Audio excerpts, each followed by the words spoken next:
今天我们会使用意识的投射，而不是像上次体验的那样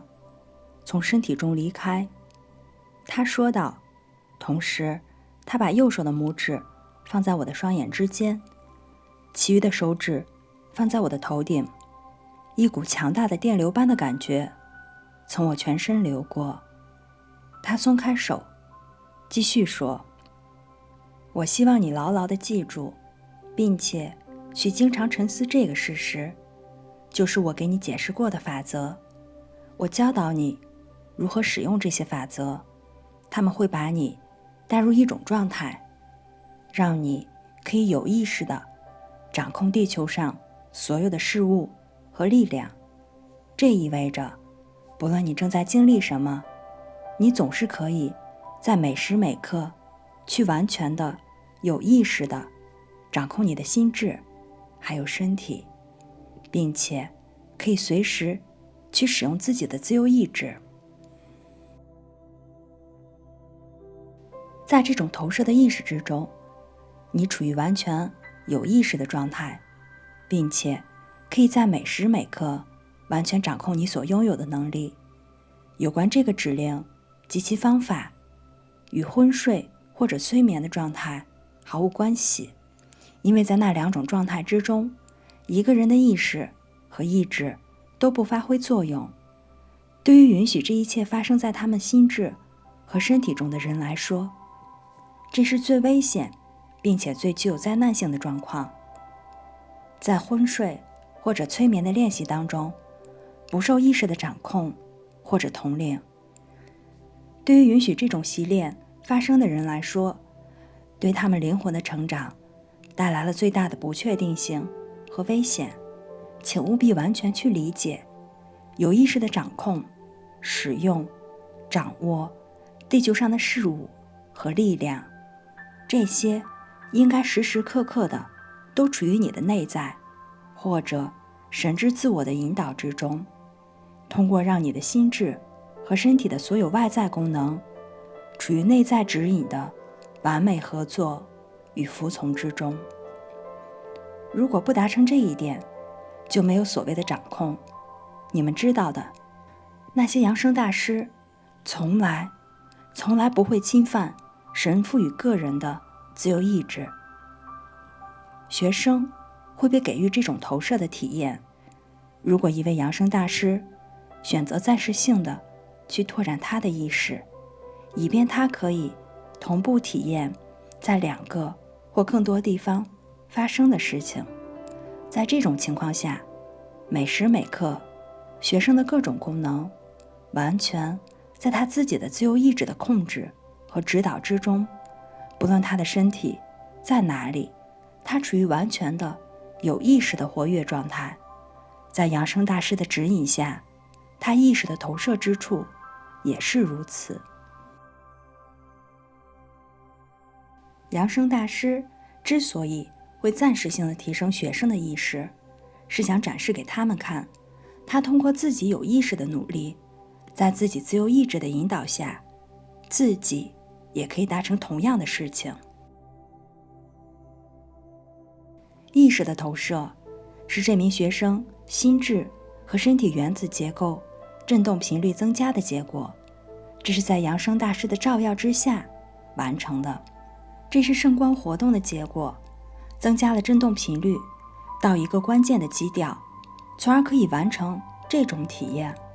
在更高的频率之中，它可以像在日常生活中那样使用它的视力和听觉感官。唯一不同之处是，它们的功能被拓展至超越人类更高的领域和范围。我们对感官的使用是相同的，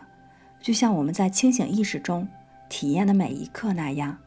我们在同一时刻可以感知到哪些距离我们近，哪些遥远。我们意识的拓展或者收缩完全取决于我们个人的意愿，它总是服从于学生的意志以及学生对他进行的有意识的引导。一个人可以根据他自己的选择，对他花园中或者整个花园当中一棵树产生觉知。他使用同样的视觉感官能力，可以观察到这两者，并以完全相同的方式进行观察。当他想看到整个花园的时候，他扩大自己的视野范围，直至看到了他想要看到的。在这种拓展的视野当中，包含了小的视野，所以你看，你必须同时在两个地点对自己感官的运用拥有完全的觉知。实际上，发生的其实是视觉作用立场的拓展。在这种投射或者意识的拓展之中，视觉感官的使用是通过提升视神经的振动频率来完成的。整个过程可以类比于当一个人使用望远镜或者显微镜的时候所发生的事情。在通常的体验中，人类的意识已经习惯于它常常使用的功能，只在某些特定的区域或者场域之中。有关这一点的证据是，一个人可以听到另一个人的声音，当这个人在另一间屋子里跟他说话的时候，他在同一时间也能听到房子里的某处电话铃响声。所有这些外在活动的功能是有弹性的，它们可以被用作显微镜或者望远镜，这完全取决于这个人的意志还有意愿。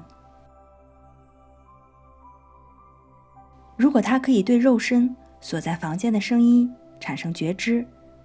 也通过相同的过程，他可以听到2-3个房间之外的声音。进一步拓展这种能力，他可以听到更远距离的声音。为了实现这一点，一个人需要提高振动频率，直到这个频率可以触及到更远的范围。当你思考这个伟大的内在神之自我的活动，难道你没有看到外在的感官如何完美而轻松地与内在的感官融合在一起，曾经的两者合而为一？这种意识的活动可以应用于所有其他的感官，以及视觉和听觉。这样一个提升的过程是自然、正常而且和谐的，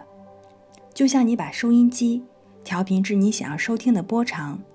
无线电波长以及视觉和听觉的波长是相同活动的一部分。声音之中包含着颜色，颜色当中也有着声音。在日常的经验当中，人类可以听到颜色并且看到声音，如果它们变得足够静止的话。在特定的范围或者区域内，振动频率会记录在视觉神经上，其结果是产生了视觉。其他的振动频率记录在耳朵的神经上，其结果是产生了听觉。普通人的眼睛只能看到某个特定范围内的振动频率，比如看不到红外线之下和紫外线以上的区域。通过扬声大师照耀大脑和眼睛的原子结构，振动频率就会足够快，从而拓展至下一个区域，高于人类感知的频率范围。同样的活动可以拓展至更广的范围，或者来自扬声大师的照耀，或者在这个人内在神之自我的要求之下。大多数人偶然间会有这样的体验，但是很少人去理解这种体验的含义以及它们的原理。在某些情况下，一个人可能有一些超然意识的状态，或者在高度启发之中就会发生这样的事情，尽管他们很少去意识到他们所得到的帮助。投射的意识或者视野与由别人建议产生的仅仅存在于其他人心智中、头脑中的场景毫无关联。这样的想法和图像只是直接闪现到另一个人的心智当中，通过提出建议的那个人，正跟人们把太阳的图像反射到镜子上，然后再把这图像映射到墙上，活动过程是相同的。意识的投射与提出建议不同，因为你心智当中想着某个地方，与身体真正的在那里是不同的场景。意识的投射是活生生的、生动具体的、真实发生的，就像你的物质身体在进行体验一样，因为这是你内在的神之自我的行动。扬升大师与你的神之自我是合一的，是至高无上的存在。然后圣哲曼和我成为了观察者与表演者。这段场景发生在很久很久以前，再次我在外面有意识地体验到了展示给我看的思想、感觉和发生的事情。整个过程自然而然地进行着，就像呼吸一样。唯一不同寻常的感觉是感受到了更大的自由以及一种同龄感。我们都安静了一段时间，当他激活以太层的记录时，我的教导便开始了。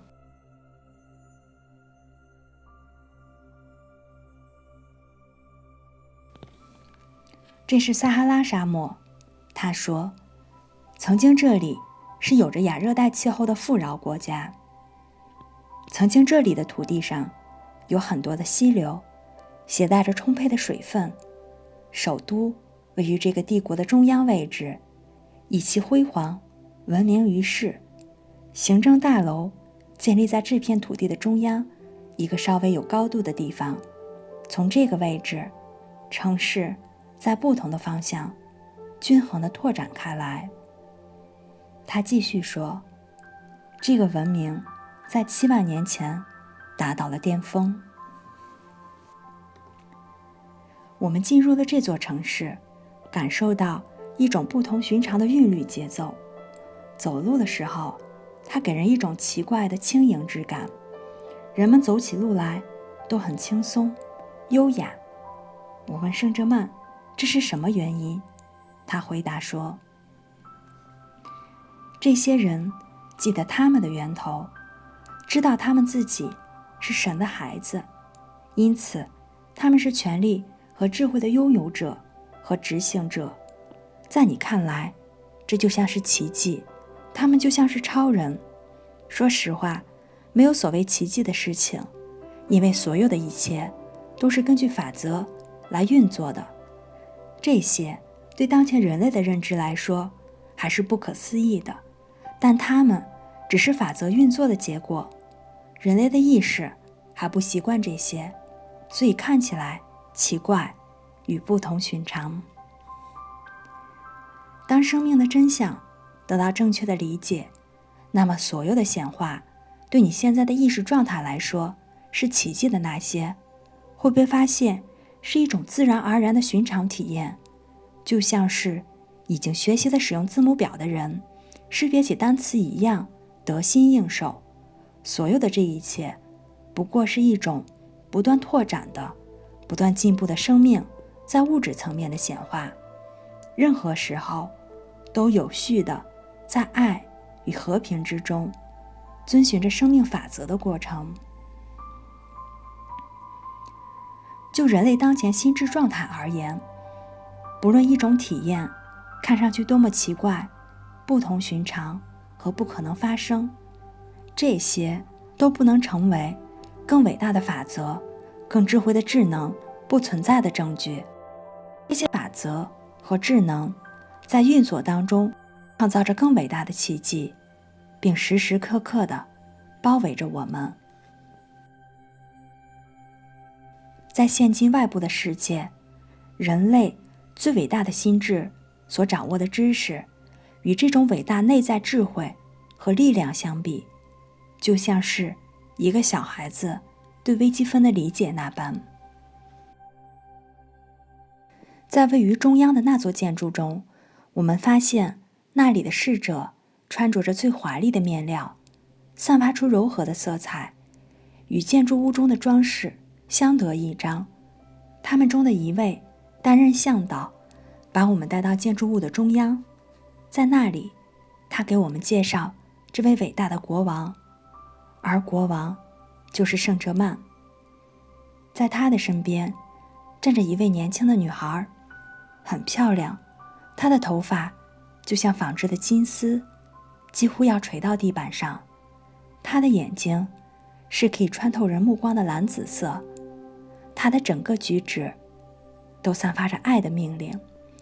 我带着询问的目光看向圣哲曼，好奇他是谁。圣哲曼回答：洛特斯。站在他旁边的是一位20岁左右的年轻人，以及一位14岁左右的少年。那位年轻人就是我们在卢科索神庙看到的大祭司，那位少年就是位阶稍低的那位祭司。他们都是国王的孩子。再一次，我们4个人在一起工作。